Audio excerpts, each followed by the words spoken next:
memang biasanya nih bapak sama anak nih punya kedekatan sendiri yang cukup spesial gitu ya. Mungkin kedekatan yang berbeda dengan ibu gitu ya, apalagi kalau anak perempuan. Nah ini juga yang sedang kita soroti adalah kedekatan dari Bang Kubil yang sering mulai ngajak anaknya syuting. Oke, buah jatuh tidak jauh dari pohonnya, itulah yang diinginkan oleh Bang Kubil. Dia pengennya anaknya terjun juga ke dunia hiburan, walaupun sekarang memang bidangnya masih berbeda, tapi sudah mulai mengajak anaknya untuk pergi syuting. Kita akan lihat seperti apa pendekatan Bang Kubil agar anaknya mau mengikuti jejak langkahnya. Ini dia untuk Anda.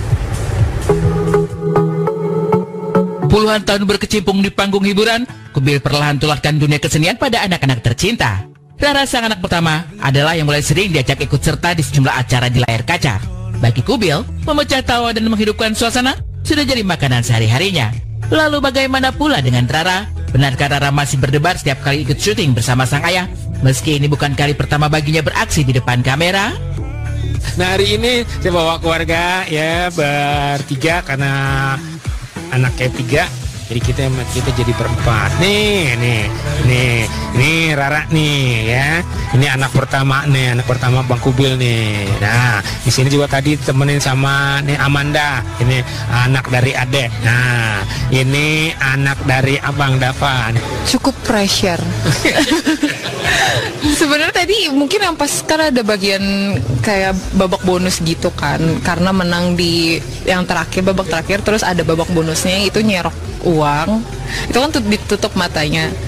Memang agak susah sih menurut aku. Cuman ayah tuh kebetulan di samping kuping sebelah kiri. Pas setiap aku nggak bisa, kayak emang pada akhirnya juga nggak bisa sih.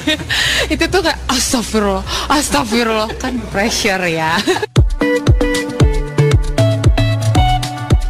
Meski percaya diri saat bertukar cerita soal keikutsertaannya syuting bersama sang ayah, tapi anak Kubil tetap dihantui rasa grogi setiap kali melakoni adegan. Berbagai ketakutan kian menambah rasa cemas.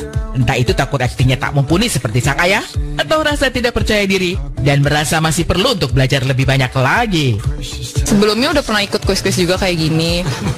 Ya gak gimana-gimana sih, karena kan kalau misalkan bisa nggak ya jawab, bisa nggak gitu, apa jawabannya, ya kan lebih ke komunikasi gitu aja sih. Kalau misalkan ditanya takut atau grogi, ya mungkin pas pertama kali ya grogi, cuman kalau kan sekarang udah beberapa kali jadi udah enggak sih. Sebenarnya dari dulu tuh aku ngerasa masih malu sih, tapi selama ini kayak beberapa kali ikut ya lama-lama udah bisa terbiasa, bisa dibilang. Cuman kalau misalkan sekarang tiba-tiba ikut kan kaget gitu kan, kalau nanti aktingnya belum bagus atau ya bagaimana, itu kan masih banyak yang harus dipelajarin dulu gitu.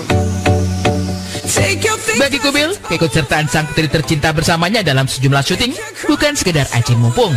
Ada nostalgia yang terus memecah tawa dan menghadirkan kebahagiaan untuknya. Salah satunya saat Kubil mengenang masa-masa Rara masih kecil dulu kala, di mana sang putri sempat menangis melihatnya dijahili dalam sebuah adegan di layar kaca. Kita komunikasi di rumah juga komunikasi, karena kebenaran ini kan anak pertama ya, anak yang memang lebih lebih anak yang kita ya awalnya kan anak memang yang kita senengin deh ya.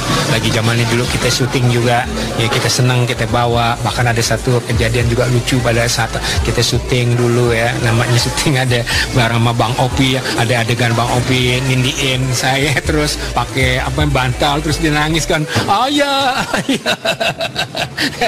Emaknya telepon nih, anaknya nih ketakutan nih, katanya pikir ayahnya mau diapain gitu Bang Ovi. Jadi ada hal-hal sebenarnya yang membuat saya juga jadi punya kenangan tersendiri sih sama anak pertama ini, Mbak Rara. Mulai rutin ikut Bang Kubil syuting, adakah Rara berniat untuk mewarisi kiprah sang ayah di pentas keartisan? Di Simpul ini, Putri Kubil mengaku belum ingin terjun secara total di dunia hiburan. Selain sudah punya pekerjaan, Rara merasa masih banyak hal yang perlu dipelajarinya. Lalu bagaimana pula dengan Kubil sendiri? Benarkah Kubil ingin sang putri berkarir di bidang yang sama dengannya? Lantaran ingin ada generasi penerus mengurus sanggar miliknya?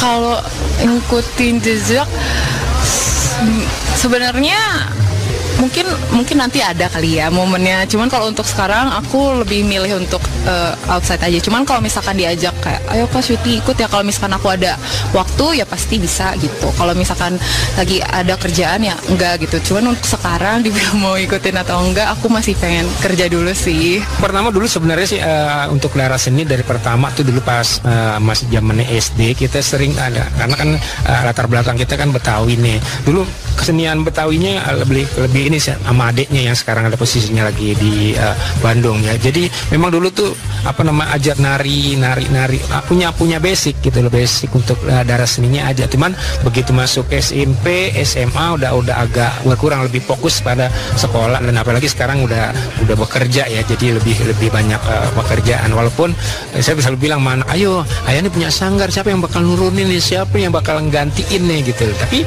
ya saya sebagai orang tua juga nggak mau maksain anak harus ngikutin profesi saya sebagai seorang seniman ya.